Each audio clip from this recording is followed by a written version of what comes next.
বিলেতি মদ উদ্ধার করল বিশালগড় থানার পুলিশ। জানা যায়, বৃহস্পতিবার দুপুরে গোপন সংবাদের ভিত্তিতে বিশালগড় থানার পুলিশ বিশালগড় অফিস টিলা এলাকার অবৈধ মদ ব্যবসায়ী জীবনশীলের বাড়িতে হানা দেয়। যদিও পুলিশের উপস্থিতি টের পেয়ে বাড়ি থেকে পালিয়ে যায় জীবনশীল। পরবর্তী সময়ে পুলিশ জীবনশীলের বাড়িতে তল্লাশি চালিয়ে বিভিন্ন ব্র্যান্ডের বিপুল পরিমাণ বিলেতি মদ উদ্ধার করে। এদিনের অভিযানের নেতৃত্বে ছিলেন বিশালগড় থানার এএসআই মধু চক্রবর্তী। তিনি জানান, গোপন সংবাদের ভিত্তিতে এদিন জীবনশীলের বাড়িতে অভিযান চালানো হয়েছে।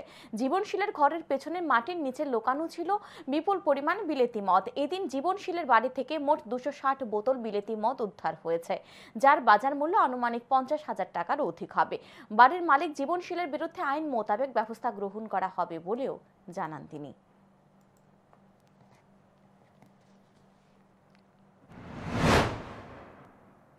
এই নতুনগুলো একটা খবর আছে, বিশিলা জীবনশীলের বাড়িতে মদ মজুদ আছে। খবরটা আসার সঙ্গে আমরা টিএসএল নিয়ে যাই। পুলিশ টিএসএল নিয়ে যাওয়ার পরে গাড়ি পেছনটার পক্ষ থেকে মদগুলো লুকানো অবস্থায় ছিল। মাটির নিস্তার মদগুলো আমরা উদ্ধার করে নিয়ে আসি। ভেরি একটা ছিল 260 বোতল মোটামুটি।